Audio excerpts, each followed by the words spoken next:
ارجن نے اتنا ہی کہا تھا کہ دونوں کو ایک دم اپنی جسامت میں تبدیلیاں محسوس ہوئیں اور وہ پلک جھپکنے سے پہلے ہی عقابوں کی شکل اختیار کر گئے تھے۔ واہ اب مزہ آئے گا، شکنتلا نے اپنے پر پھیلا کر انسانی آواز میں کہا، اور پھر چند لمحوں بعد دونوں آسمان کی وسعتوں کا سینہ چاک کرتے ہوئے جنگل کے اوپر پرواز کر رہے تھے۔ یہ خاصا بڑا اور گھنا جنگل تھا۔ دن کے وقت بھی سورج کی روشنی کو زمین تک پہنچنے کے لیے ہاتھی تگدو سے کام لینا پڑتا تھا۔ اس وقت موسم بالکل صاف اور دھوپ چمکدار تھی اور بلا کی گرمی تھی۔ جنگل بہت وسیع تھا، ختم ہونے کا نام ہی نہ لیتا تھا۔ پھر خاصی دیر پرواز کے بعد انہیں میدانی علاقہ نظر آیا جس میں فاصلے فاصلے پر اکا دکا مکان تھے۔ شکنتلا، ارجن نے پکارا، کیا ہے؟ شکنتلا اٹھلا کر بولی، ارے خوراک تلاش کرنی ہے تو ہمیں بہت کم بلندی پر اڑنا ہوگا۔ ٹھیک ہے، شکنتلا نے اتفاق کیا۔ اب دونوں نے اپنی بلندی کم کر لی تھی۔ خاصا نیچے آ کر انہوں نے دیکھا کہ چند بھینسیں کھڑی ہیں۔ غالباً کوئی چرواہا انہیں چرنے کے لیے چھوڑ کر کہیں قریب ہی بیٹھا تھا۔ چلو ارجن، ہم بھی دودھ پیتے ہیں، لیکن دودھ پینے کے لیے ہمیں سام بننا ہوگا۔ اور پھر دیکھتے ہی دیکھتے دونوں اژدوں کی شکل اختیار کر گئے۔ اب ان کی لمبائی 7 فٹ لمبے اژدوں کی سی تھی۔ تمام بھینسیں اچانک انہیں سامنے دیکھ کر خوفزدہ آوازیں نکالنے لگی۔ ارجن نے فوراً ایک بھینس کی پچھلی ٹانگوں کو اپنی گرفت میں لے لیا اور دوسری بھینس کے ساتھ یہی سلوک شکنتلا نے بھی کیا۔ دونوں بھینسیں اژدوں سے اس قدر خوفزدہ ہوئیں کہ ان کے پاؤں مارے خوف کے زمین پر جم گئے اور وہ کوئی حرکت نہ کر سکیں۔ ارجن اور شکنتلا نے مزے سے تھنوں کے ساتھ منہ لگا کر دودھ پیا۔ وہ باری باری تھن کے ساتھ منہ لگا لیتے، اس کو چھوڑتے جب دودھ کا آخری قطرہ تک بھی ان کے حلق میں نہ اتر جاتا۔ جب دونوں نے جی بھر کر دودھ پیا تو پھر عقاب بن گئے اور واپس ناگ مندر کی طرف چل پڑے۔ ویسے بھی اب شام ہو رہی تھی اور درختوں کے سائے لمبے ہونے شروع ہو گئے تھے۔ جب وہ مندر کے سیر میں اتر کے انسانی روپ میں واپس آئے تو سورج غروب ہونے والا تھا۔ آج بہت مزہ آیا ارجن، ہم نے ناگ سے انسان بننے کے بعد آج پہلی کامیابی حاصل کی، شکنتلا نے مسرت بھرے لہجے میں کہا۔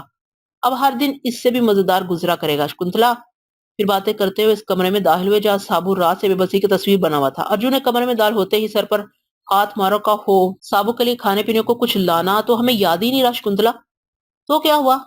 شکنتلا لاپرواہی سے بولی، گرو مہاراج کی کوٹری میں جو بچے کچھ پھل اور پانی ہے اسے دے دیتے ہیں، بس زندگی کی آخری رات ہی تو اس نے نکالنی ہے۔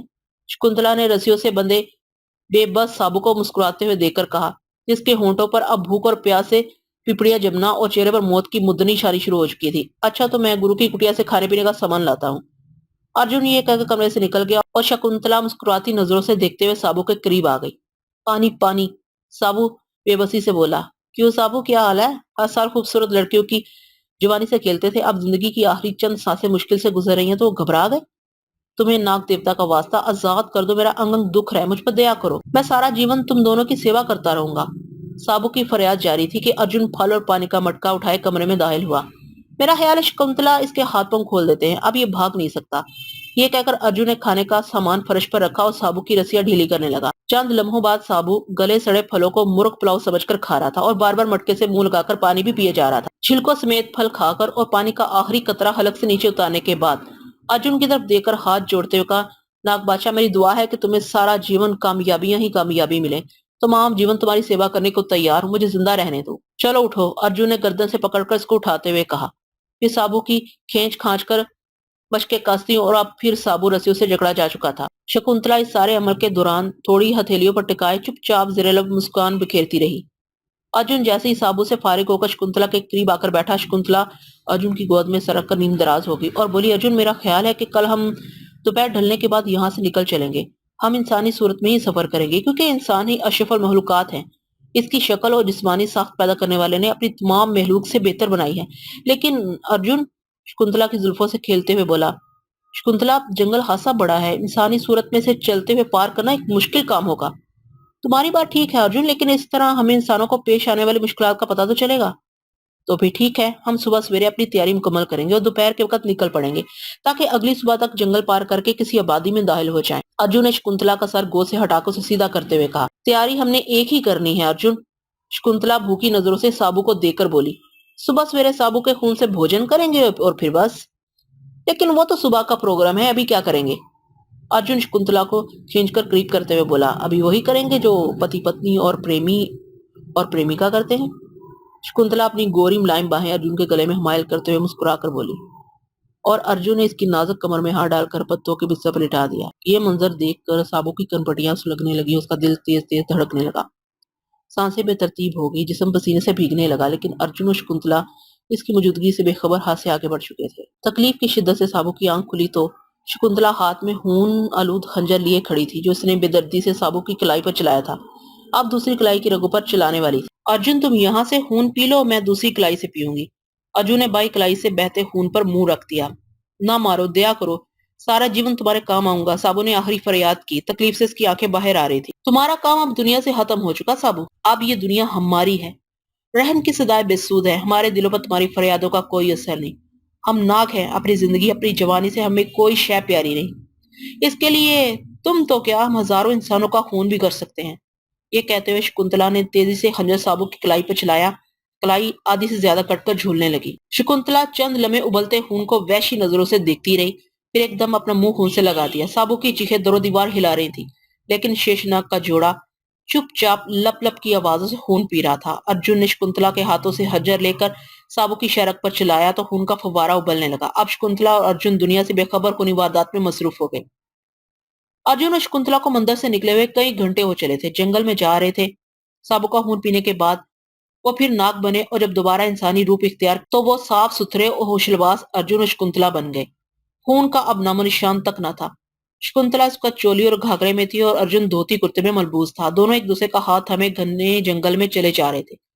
یہ جنگل سانپوں سے بھرا تھا، لیکن ارجن اور شکنتلا سانپوں کے بادشاہ اور ملکہ تھے۔ انہیں اپنی عوام سے کیا ڈر تھا؟ اب سورج کی روشنی کم ہوتے ہوتے اندھیرا چھانے لگا تھا۔ سارا جنگل سنسان لیکن سانپوں کی پھنکار سے گونج رہا تھا۔ سانپوں کو بھی بادشاہ اور ملکہ کی آمد کی خوشبو آ رہی تھی، اس لیے ان کے گرد گھیرا ڈال کر لیکن معقول فاصلہ رکھن کے ساتھ ساتھ چل رہے تھے۔ شاید انہیں بحفاظت جنگل پار کرانا چاہتے اور انہیں مکمل پروٹوکول دے رہے تھے۔ اچانک ایک بہت بڑا اژدہا آگے بڑھا اور اس کی خاموش آواز کے لہروں کی شکل میں ارجن اور شکنتلا کے دماغ میں سگنل موصول ہونے لگے۔ وہ کہہ رہا تھا، مہاراج، اتنا بڑا جنگل پار کرنے کے لیے آپ میرے اوپر سوار ہو جائیں۔ انسانی وجود میں جنگل پار کرنا آپ کے لیے خاصا دشوار ہوگا۔